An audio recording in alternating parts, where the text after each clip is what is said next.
I'm Amber, 28 female. I live in a small apartment 2 hours away from my childhood home, a place I only visit out of a deep, lingering sense of obligation. By profession, I'm a genealogist, a history detective who pieces together the fragmented lives of others, yet for years, I've been unable to fully piece together my own.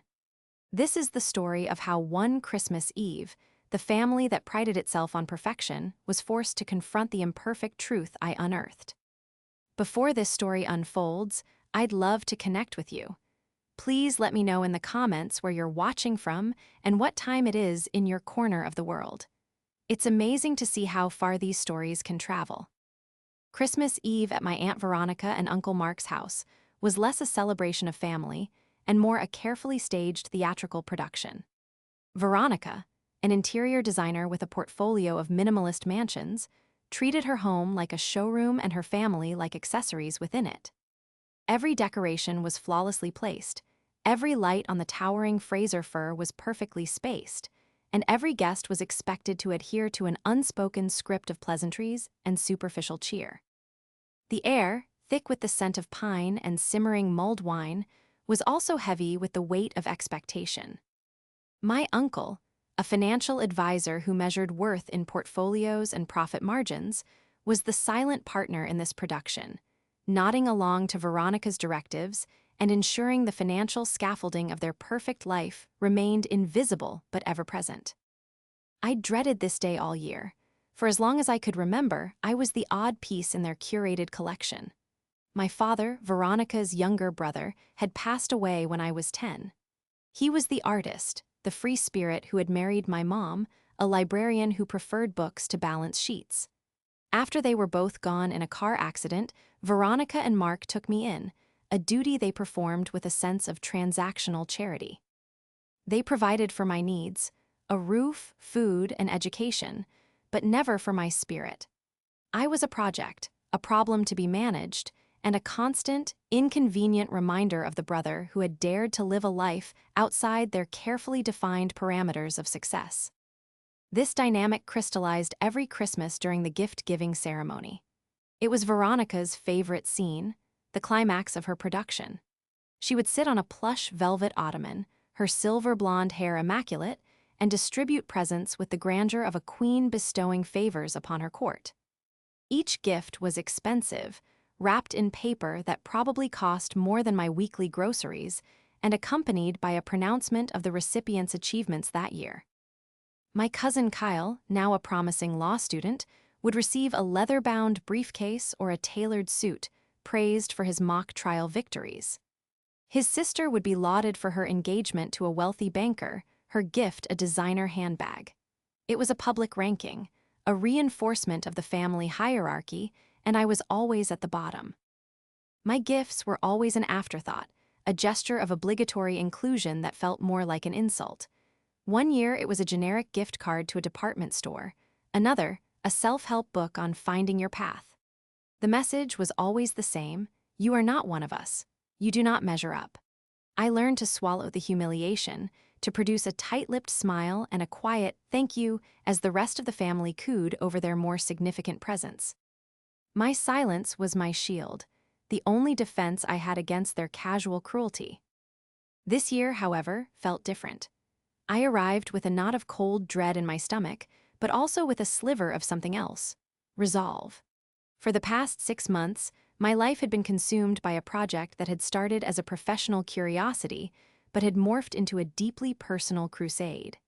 It was all contained in a small, unassuming box tucked away in my leather satchel, a box that felt heavier than anything else in the room. I took my usual seat on the stiff, uncomfortable antique chair near the fireplace, a spot that kept me on the periphery of the main circle. I exchanged strained pleasantries with relatives who looked at me with a mixture of pity and indifference. Kyle gave me a condescending nod from across the room, already looking smug about the praise he was about to receive. He had always been his mother's son, quick to mock my hobby of digging up dead relatives and my modest income. He saw my life as a failure, and by extension, a justification of his own superiority. The evening wore on, a predictable parade of polite conversation, expensive champagne, and forced laughter. I watched Veronica glide through the room, her smile never quite reaching her eyes, adjusting a bauble here, straightening a cushion there. She was in her element, the master of her universe. I felt like a ghost at the feast, an observer of a life I was connected to by blood but not by heart. My grandmother, Eleanor, was the only one absent. She was in a high-end assisted living facility an hour away, a place Veronica had chosen for its pristine reputation and photo-worthy gardens. Veronica claimed Grandma was too frail for the holiday chaos, but I knew the truth. Eleanor was the keeper of the old stories, the one person whose memory hadn't been sanitized by Veronica's narrative. Her absence was a strategic move, ensuring no uncomfortable truths from the past would tarnish the evening's sparkle. I had visited her the week before, and the conversation we had echoed in my mind, fueling the resolve that now burned steadily beneath my quiet exterior. Finally, the moment arrived. The polite chatter subsided as Veronica clapped her hands together, a signal for the main event to begin. "Time for gifts," she announced, her voice bright and commanding. She settled onto her ottoman, and Mark began passing her the beautifully wrapped packages from under the tree. One by one, the family members were called up to receive their tribute. Kyle got his expensive watch, praised for his stellar grades. My other cousins received electronics, vacation packages, and jewelry, each gift a testament to their perceived worth. I watched, my hands clasped in my lap, my heart beating a slow, heavy rhythm. I knew my name would be last if it was called at all.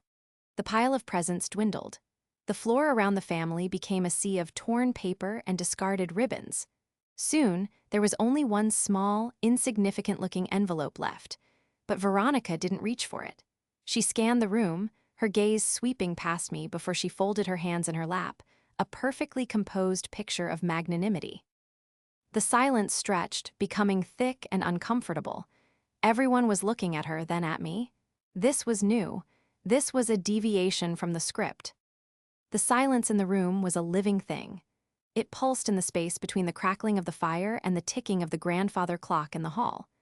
Every eye was on Veronica, then, like a slow, synchronized turn, they all shifted to me, sitting alone on my antique chair. I could feel the weight of their collective gaze, a mixture of curiosity, pity, and for some, a cruel flicker of anticipation. I kept my expression neutral, my back straight, refusing to shrink under their scrutiny. I had rehearsed this moment in my mind 100 times, but the reality of it was colder and sharper than I had imagined. Veronica finally broke the silence, her voice laced with a tone of performative sympathy that was far more insulting than outright malice.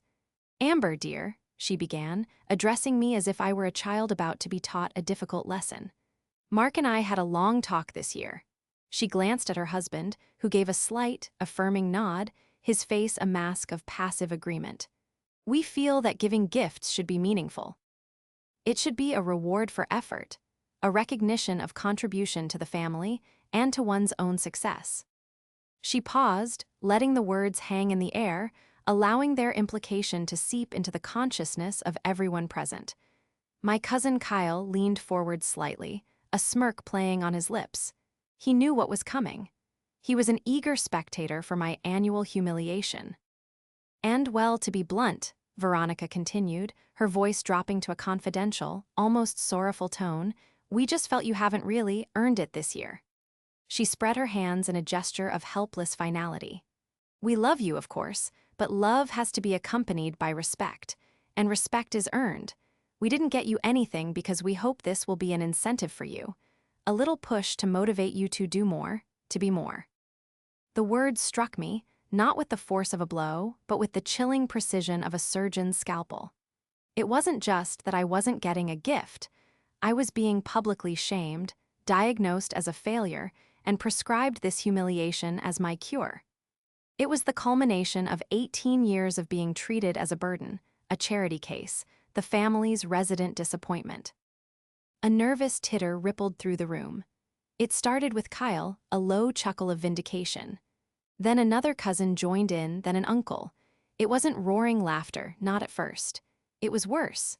It was the quiet, condescending laughter of people who felt superior, the sound of a pack confirming its hierarchy by mocking the outsider. The sound echoed in the high-ceilinged room, each chuckle a small, sharp jab at my composure. They were laughing at my life, my choices, my very existence, all because I didn't fit into their narrow definition of value. My job as a genealogist, a passion that brought closure and connection to so many families, was reduced to a childish hobby. My quiet, independent life was seen as a failure to launch. I sat there, empty-handed, the ghost of their laughter clinging to the air. My face felt hot, but I refused to let them see the tears that pricked the back of my eyes. I looked from face to face. My Uncle Mark, who avoided my gaze, staring intently at a scuff on his Italian leather shoe. My Aunt Veronica, whose expression was one of serene satisfaction, as if she had just performed a necessary but unpleasant act of charity. My cousin Kyle, who was now openly grinning, shaking his head as if to say, "What did you expect?" In that moment, something inside me shifted. The years of quiet resentment, of swallowing my hurt and forcing polite smiles, burned away, leaving behind a core of cold, hard clarity. They hadn't just forgotten my gift. They had planned this. This was a deliberate, calculated act of cruelty designed to put me in my place, once and for all. They wanted to break me, to force me into a mold of their making. They expected me to cry, to run out of the room in shame, to give them the dramatic reaction that would validate their judgment. I did none of those things. I held their gazes, letting the last of the laughter die down into an awkward silence.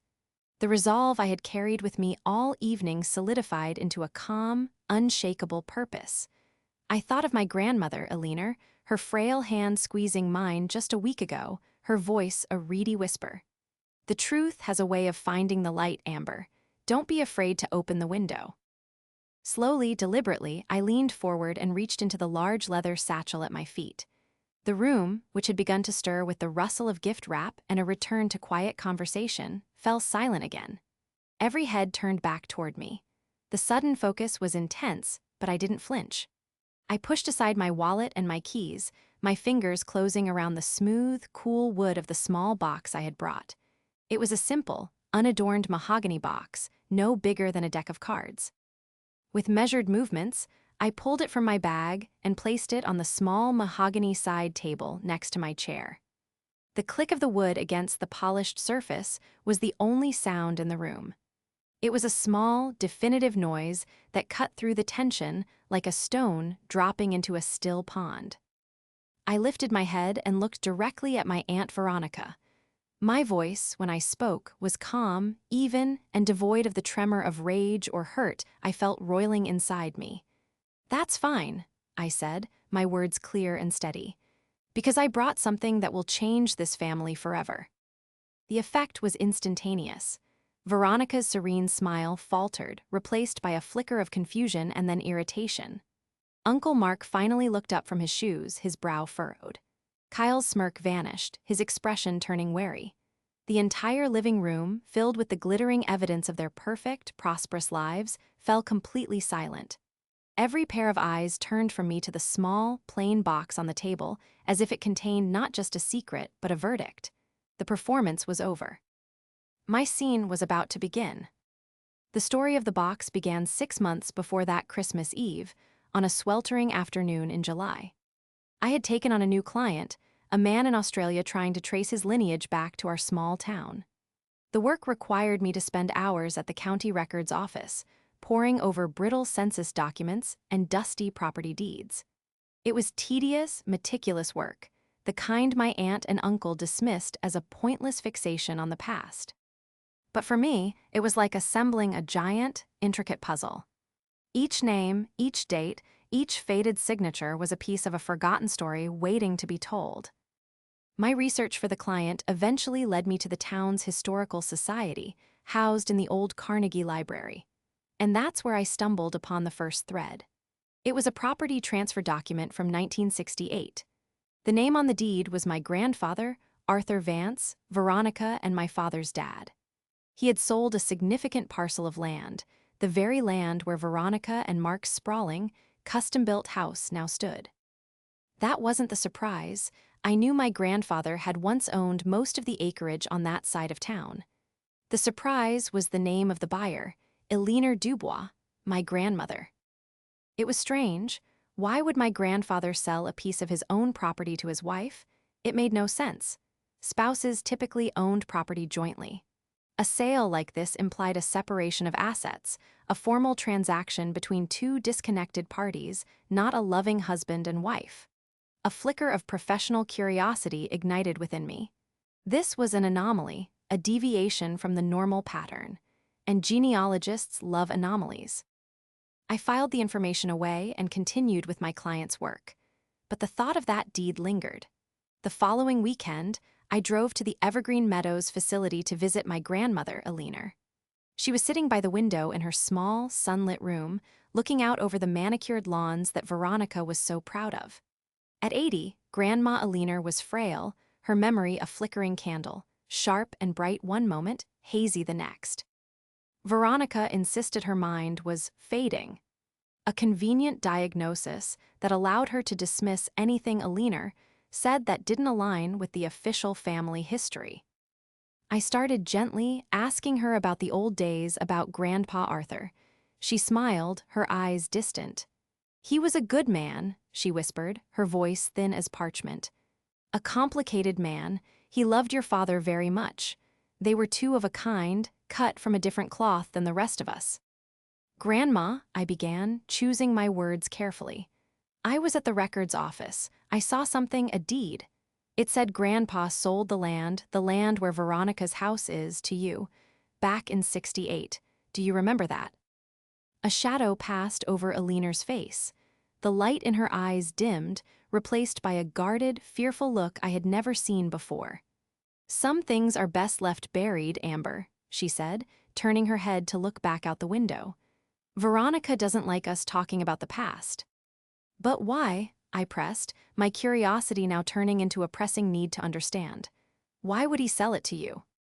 She was silent for a long time. I thought she might have drifted off, lost in one of her memory fogs, but then she spoke, so softly I had to lean in to hear.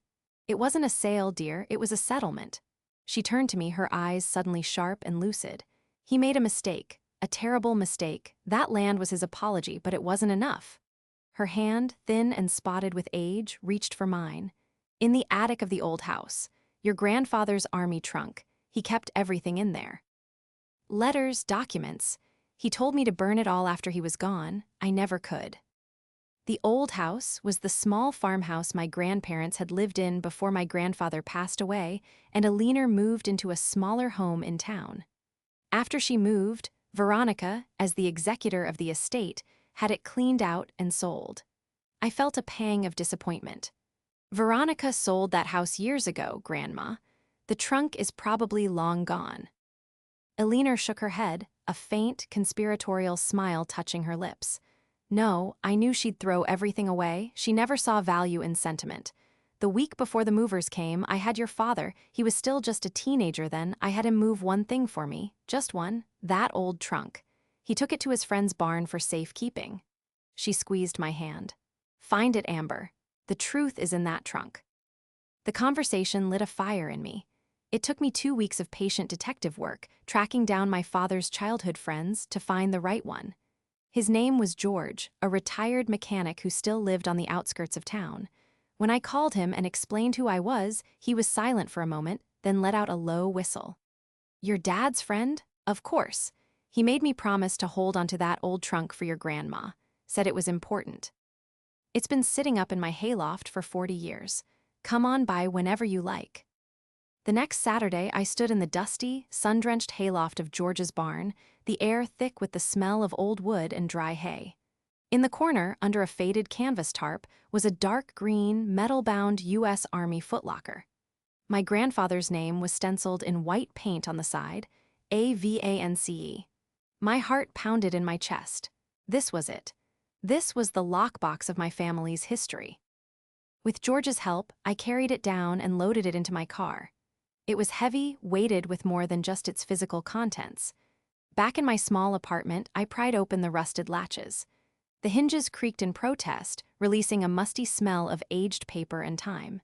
Inside, neatly bundled and tied with faded twine, were stacks of letters, old photographs, legal documents, and journals. It was a genealogist's treasure trove. I spent the rest of the weekend, and nearly every evening for the next several months, hunched over my dining table, carefully untying the bundles and piecing together the story my grandfather had hidden from the world. The first few bundles were what I expected: love letters between him and a leaner, his service records from Korea, photographs of my father and Veronica as children. But then I found a different set of letters, tucked away at the very bottom of the trunk. The handwriting was different, elegant, and feminine. The postmarks were from a neighboring state, and they were not from my grandmother. They were love letters, passionate, desperate letters from a woman named Isabel, and tucked within them were photographs of a baby boy.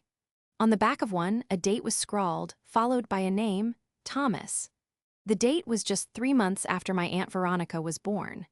As I read on, a hidden chapter of my family's history began to unfold, a story of a secret affair, a hidden child, and a desperate pact of silence. The perfect family I had always been told about was a carefully constructed fiction. And my grandfather, the man they all revered as a pillar of the community, had a secret that was about to change. Everything. The contents of my grandfather's trunk consumed me. My small apartment, usually a haven of quiet order, was transformed into a command center for my investigation. My dining table was covered in carefully arranged documents, letters held flat by glass paperweights, and photographs I scanned and enlarged on my computer. I worked with the methodical precision of my profession, but my heart was anything but detached. With every letter I read, every date I cross-referenced, I felt like I was walking through the landscape of a life I never knew, uncovering a truth that had been deliberately buried for over 50 years. The letters from Isabel painted a vivid, heartbreaking picture. She was a nurse he had met while on a business trip, a brief affair that had resulted in a child, a son named Thomas. The letters were filled with her love for my grandfather, but also with her growing panic and despair. She pleaded with him to acknowledge his son, to provide for him, to be a part of his life. "He has your eyes, Arthur," one letter read, the ink slightly smudged as if by a tear. "He is a part of you. How can you pretend he doesn't exist?" My grandfather's replies, of which there were only a few carbon copies, were stark and tormented. He was a man trapped between duty and desire, between the perfect family he had built with a leaner and the undeniable reality of his other son. He sent money, always in cash, with terse, formal notes. He was terrified of exposure, of the scandal that would shatter his reputation and destroy his marriage. This was the late 1960s in a small, conservative town. A scandal of this magnitude would have been devastating. The timeline was damning. Thomas was born in March of 1967. The frantic exchange of letters continued for over a year. Then, in the summer of 1968, the tone of the correspondence shifted. There was a legal document, a draft of an agreement drawn up by a lawyer from a city 2 states away. It was a relinquishment of parental rights. In exchange for a substantial, one-time payment, Isabel would agree to disappear, to never contact Arthur again, and to raise Thomas under a different surname. My grandfather was essentially buying his silence. And that's when the property deed I'd found made horrifying sense.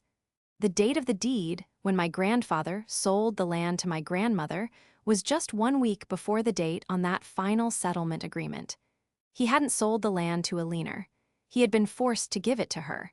It was the price of her silence, the settlement she had whispered about. He had confessed his affair to her, and she, in an act of profound betrayal and self-preservation, had demanded the most valuable asset he owned in exchange for staying with him and maintaining the facade of their perfect family. The land where Veronica's palace of perfection now stood was built upon a foundation of blackmail and lies. My grandmother wasn't a passive victim in this story. She was an active participant, a co-conspirator in the erasure of a child. The realization made me feel sick. This wasn't just my grandfather's secret, it was the family's original sin. The final piece of the puzzle was a small, leather-bound journal. It was my grandfather's. His entries were sporadic, his handwriting tight and cramped. He wrote of his guilt, his shame, and his profound sense of loss. He described my father, a sensitive and artistic boy, and Veronica, already showing signs of a cold, materialistic nature. He worried constantly that Veronica was too much like him in his worst moments, concerned only with appearances and status. But the most gut-wrenching entries were about Thomas. He had received one last photograph from Isabel, a picture of a smiling one-year-old boy. He had tucked it into the back of the journal. "I have condemned my own son to a life without a father," he wrote. "Eleanor says it is for the best to protect our family, but what family is left when it is built on such a lie? I see him in my dreams. I will carry this guilt to my grave." I felt a profound sorrow for this man I had only known through photographs and sanitized family anecdotes. And I felt a growing anger toward the people who had conspired to bury this truth. Veronica's obsession with earning one's place in the family suddenly seemed grotesquely ironic.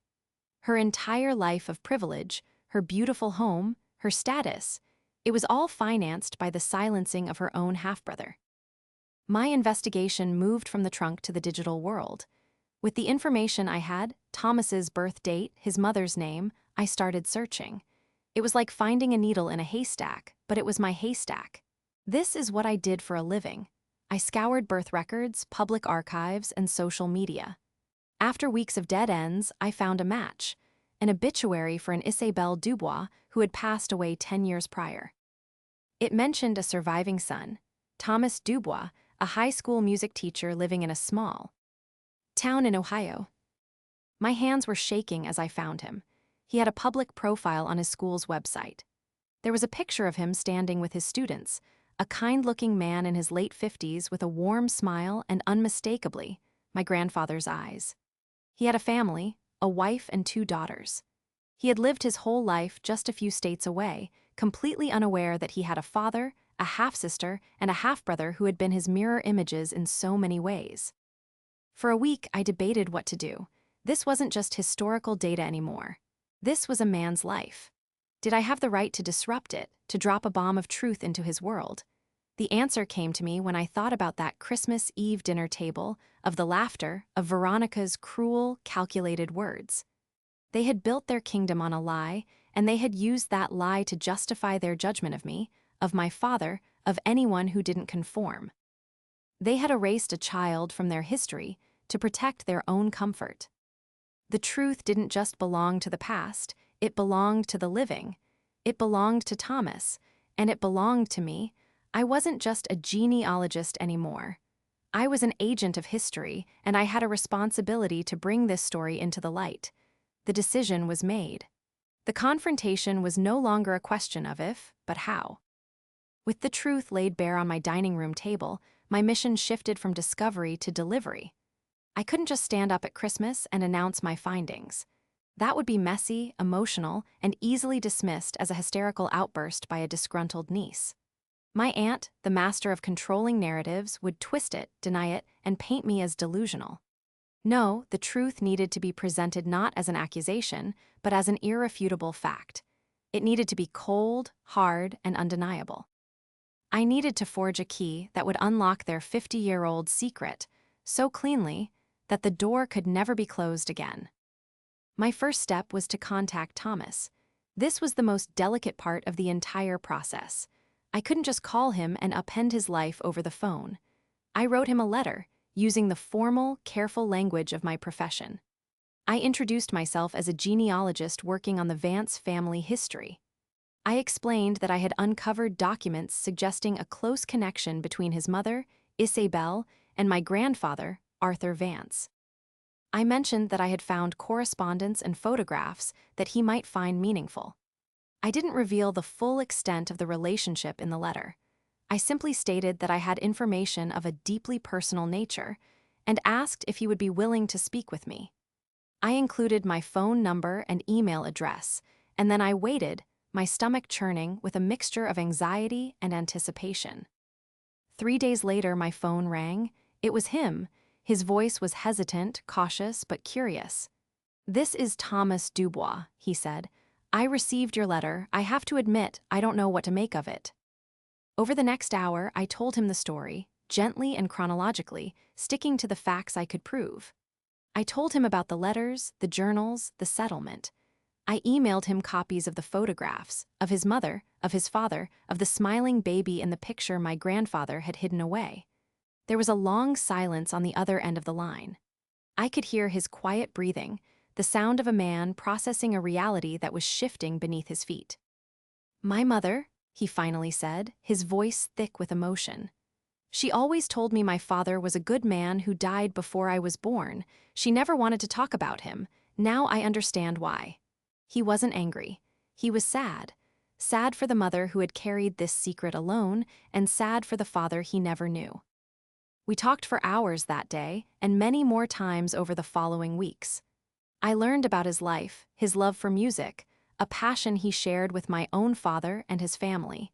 He sent me pictures of his daughters, my newly discovered cousins. The connection was instant and profound. He wasn't a stranger. He felt like a piece of my own history that had been missing. He wanted to know about Veronica. I was honest. I described the family dynamic, the emphasis on wealth and status, and the way they had treated me and my father. It sounds like I didn't miss much, he said with a sad chuckle. I asked him for one more thing. I know this is a lot to ask, I said, my voice trembling slightly. But would you be willing to take a DNA test? It would be the final, irrefutable piece of evidence. A test that compares your DNA to mine would prove our relationship as half-first cousins. He agreed without hesitation. It's the least I can do, he said, for my mother, for my father, and for you. I sent him a kit overnight. We both sent our samples to the lab on the same day. The 2 weeks we waited for the results were the longest of my life. When the email finally arrived, my hands shook so badly I could barely CL. Ick the link, and there it was in clear scientific certainty. Thomas Dubois and Amber Vance share DNA consistent with that of half-first cousins. Probability, 99.99%. This was my key. I spent the next month assembling my presentation. I bought the small mahogany box, a beautiful, simple thing that felt both elegant and somber. Inside, I curated the evidence. I made high-quality copies of the most damning documents: the property deed from 1968, the settlement agreement, a few of Isabel's most poignant letters, and one of my grandfather's journal entries where he wrote of his guilt and love for his lost son. I printed the photograph of baby Thomas, the one my grandfather had kept hidden. The final item was the centerpiece. I printed the official DNA report with the 99.99% probability highlighted in yellow. I folded each document carefully and placed them in the box in chronological order, creating a narrative that would unfold piece by piece. The box didn't contain an accusation. It contained a story that would speak for itself. The plan was simple. I would wait for Veronica to enact her annual Christmas Eve ritual of humiliation. I knew she wouldn't be able to resist. Her need to reinforce her own superiority was as predictable as the tide. I would let her have her moment. I would let the family laugh. And then, in the silence that followed, I would place the box on the table. Thomas and I had decided he would not be there. This wasn't about ambushing them with a stranger. This was about confronting them with the truth they had created. It was their mess to reckon with. Thomas and I planned to meet in person after the new year to start building a future, but this first step, this act of reclamation, was something I had to do alone. It was for my father, who had been judged by the same cruel standards. It was for my grandmother, who had been silenced. And it was for me, for the girl who had spent too many Christmases feeling worthless in a house built on lies. On Christmas Eve, as I drove to my aunt's house, the small box sat on the passenger seat beside me. It felt solid, real. It wasn't just a collection of papers. It was the weight of a hidden life, the voice of a silenced woman, and the last will and testament of a guilty man. It was the key to a history they had locked away, and I was about to turn it. The moment I placed the mahogany box on the table, the entire atmosphere in the room changed. The residual smirks from my public shaming vanished, replaced by a tense, wary curiosity. The small click the box made as it settled on the polished wood seemed to echo in the sudden, absolute silence. My Aunt Veronica stared at it, her perfectly sculpted eyebrows knitting together in a look of regal annoyance, as if I had committed a grave social faux pas by introducing an unscripted prop into her perfect scene. "And what is that supposed to be?" she asked, her voice dripping with condescension. "Some little arts and crafts project. Amber, if this is some kind of passive-aggressive display, I can assure you." "It's a gift," I said, cutting her off. My voice was quiet but carried in the still room. "You said gifts should be meaningful, that they should be earned.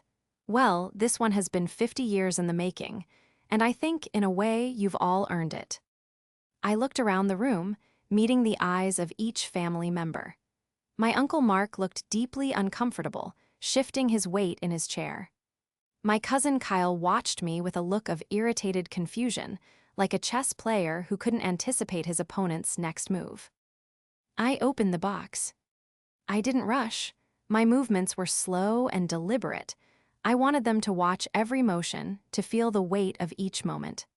I took out the first document, a pristine copy of the 1968 property deed.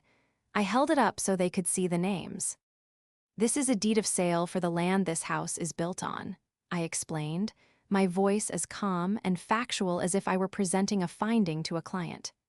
"It's dated August 12, 1968. It records the sale of the property from Arthur Vance to Elinor Dubois, from my grandfather to my grandmother." A murmur went through the room. Mark leaned forward, squinting. "What's your point, Amber? It's public record." "My point," I said, placing the deed on the table and picking up the next document, "is that it wasn't a sale. It was a settlement." I held up the copy of the draft agreement between my grandfather and Isabelle Dubois. "This is a legal agreement dated 1 week after the land transfer.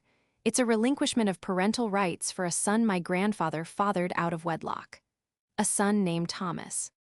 The name landed in the room like a grenade. Veronica's face, which had been a mask of irritation, went completely pale. The carefully applied blush on her cheeks stood out like two bright red flags. "That's absurd," she sputtered, her voice losing its polished edge. "You're lying. My father was a good man. He would." "Never." "Wouldn't he?" I continued, my voice unwavering. I placed the agreement on top of the deed and took out a small stack of letters. "These are letters from Thomas's mother, Isabelle.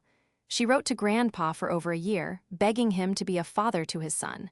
And these," I added, holding up the carbon copies, "are his replies. He sent her money and told her to be quiet."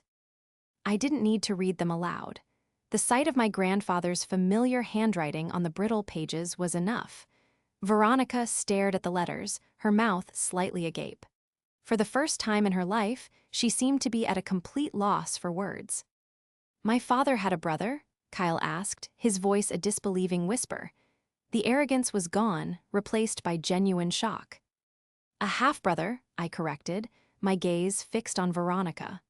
"Your mother's half-brother, a man who was erased from this family's history so that the perfect image could be maintained, so that Grandpa's reputation wouldn't be tarnished, so that Grandma Elinor could secure this valuable piece of land as the price for her silence."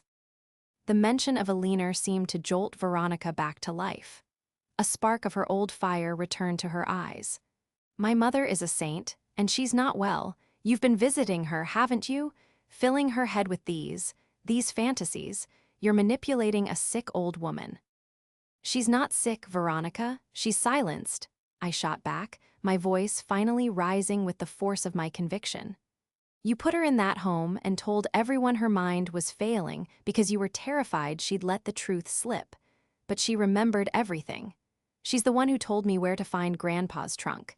She's the one who wanted the truth to come out." I let that sink in before I played my final card. I reached into the box and took out the last two items. First, the photograph of the smiling, 1-year-old Thomas. I placed it in the center of the table. "He has the Vance eyes, don't you think?" I asked quietly. The resemblance was undeniable. The shape of the face, the set of the eyes, it was like looking at a photograph of my own father as a baby. Then, I took out the folded DNA report. I unfolded it with a crisp snap and laid it on top of everything else, the highlighted 99.99% facing up. This, I announced, is a certified lab report. It confirms with 99.99% certainty that Thomas Dubois is my half-first cousin, which makes him your half-brother, Veronica, and your half-uncle, Kyle. He's a music teacher in Ohio. He has a wife and 2 daughters. He is real, and he knows everything. The room was utterly and completely silent. The only sound was the crackle of the fire, which now seemed mocking in its warmth. Veronica stared at the pile of documents on the table, the story of her family's great lie laid out in black and white. The foundation of her perfect life had been shattered, and all the king's horses and all the king's men couldn't put it back together again. Her face crumpled. The mask of the elegant, powerful matriarch dissolved, revealing the scared, insecure woman underneath. My Uncle Mark finally spoke, his voice hoarse. "Is this true, Veronica?" She didn't answer. She couldn't. She just stared at the papers, her body trembling. I stood up, my own legs feeling slightly shaky but my purpose firm. I had done what I came to do. I looked at the stunned faces around the room, faces that had been laughing at me just minutes before. There was no triumph in their silence, only a vast, empty sadness. "I'll be leaving now," I said to the room at large. "As for the gift, it's all yours. Merry Christmas." I picked up my satchel, leaving the mahogany box and its contents sitting on the table, a permanent monument to the truth they had tried to bury. As I walked out of the room, not a single person said a word. The silence that followed me out the door was the most profound sound I had ever heard. I walked out of my aunt and uncle's house into the cold, crisp Christmas Eve air. The snow was falling in thick, silent flakes, blanketing the perfectly manicured lawn in a layer of pure white. It felt like the world was being washed clean. I didn't feel the surge of victorious adrenaline I had expected. Instead, I felt a deep, quiet sense of release, as if a weight I had been carrying my entire life had finally been lifted from my shoulders. The silence that had filled that living room wasn't an ending, it was a beginning. It was the fertile ground where something new, something honest, could finally begin to grow. I didn't hear from any of them for 3 days. My phone remained silent. I spent Christmas Day alone in my apartment, but for the first time, it didn't feel lonely. It felt peaceful. I ordered Chinese food, watched old movies, and felt the quiet satisfaction of a difficult job well done.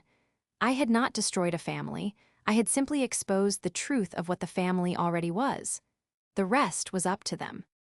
The first call came.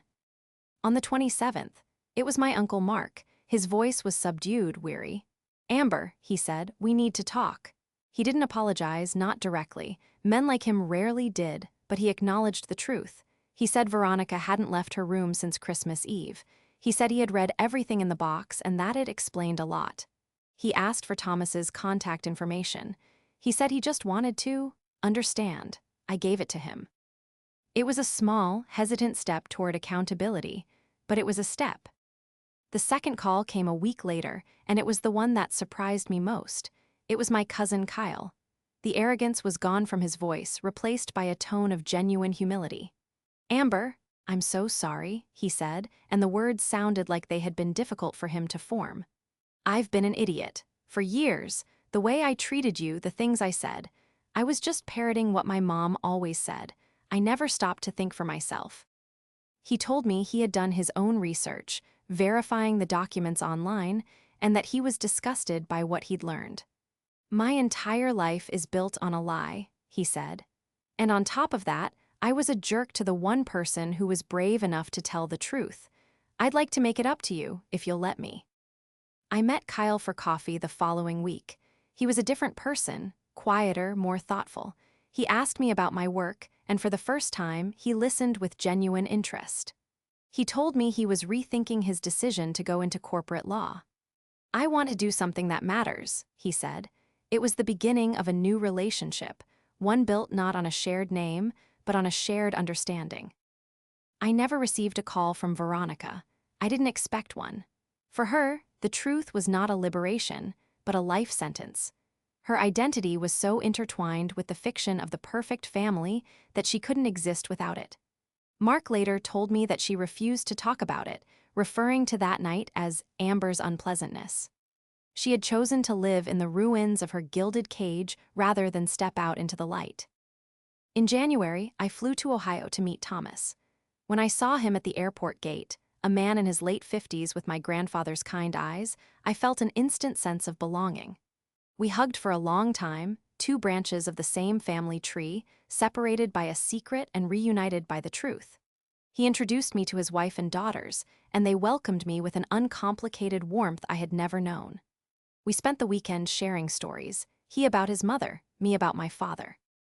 We found uncanny similarities between the two half-brothers who had never met. Their shared love for music, their gentle natures, their quiet sense of humor. In getting to know Thomas, I felt like I was getting back a piece of my own father. Thomas told me he had spoken to Mark, a stilted but civil conversation. He had no interest in pursuing any claim to the family fortune or the land. "My mother raised me with love," he said. "That's a greater inheritance than money." He simply wanted to be acknowledged. He wanted his story, and his mother's, to be a part of the family history. The final piece of the story came from my grandmother. I visited her a few weeks later. She seemed lighter, the fear in her eyes replaced by a serene calm. "You did the right thing, Amber," she said, holding my hand.